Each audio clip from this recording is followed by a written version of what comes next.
Paz do Senhor, meus irmãos, tudo bem? Vamos dar continuidade aos nossos estudos, a partir do capítulo 2 da carta aos Hebreus, no versículo de número 5, dando continuidade àquilo que foi exposto pelo pastor Leonardo. Diz assim o versículo 5 do capítulo 2: Pois não foi a anjos que sujeitou o mundo que há de vir, sobre o qual estamos falando. Pois não foi a anjos que sujeitou o mundo que há de vir. O mundo que há de vir. Esse versículo ele fala sobre a vida humana em glória, em novos céus e nova terra, após toda a consumação da história, a consumação dos tempos.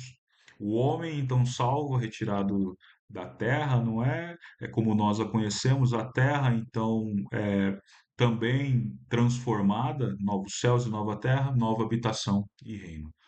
Porque o texto nos diz que é dessa forma, não foi a anjos, de novo a ênfase, mas a Cristo que foi sujeita. Porque Jesus, ele é o ápice de toda a história.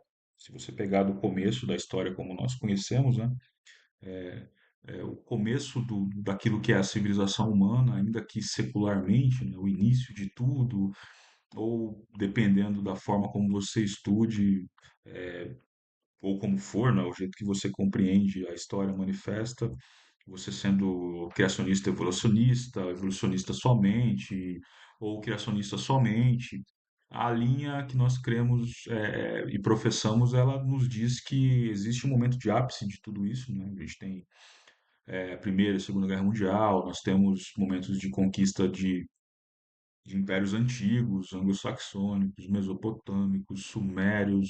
Vimos o modo como a Revolução Industrial manifestou tudo o que aconteceu na Europa, França, nomes como Alexandre Magno, Napoleão e tudo que a gente tem na história moderna também. Nós temos que dividir tudo isso em antes e depois de Cristo, porque Cristo é o ápice. Jesus ele vem e ele se torna o ápice, o cume de toda a história, porque ele é o movimento de tudo aquilo que precisa ser manifesto na história e na realidade, para que nós tenhamos um sentido de mundo.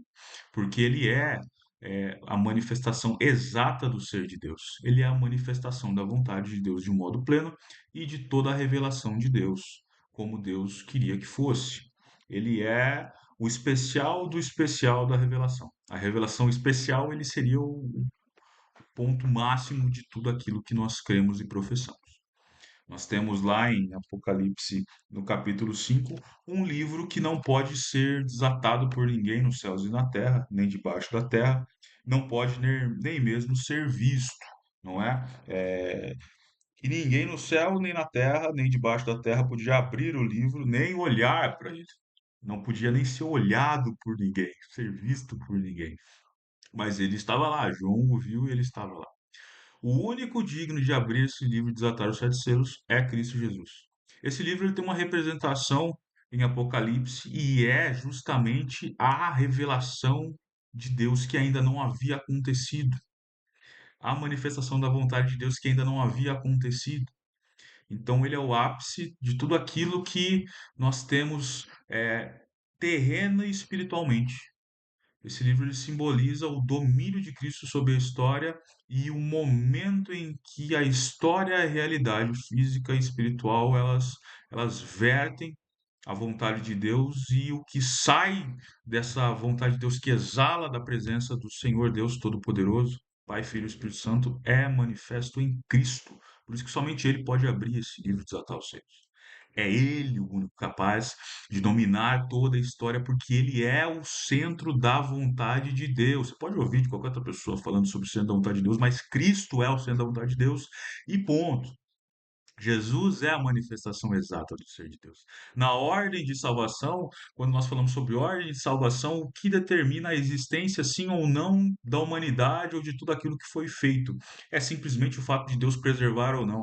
A arca, ela foi manifestação física da preservação daquilo que Deus queria que se perpetuasse pela história, que continuasse na história. Assim como Cristo é também a manifestação de tudo aquilo que nós temos e somos enquanto seres terrenos, e a partir dele nós poderemos ser ou não algo além.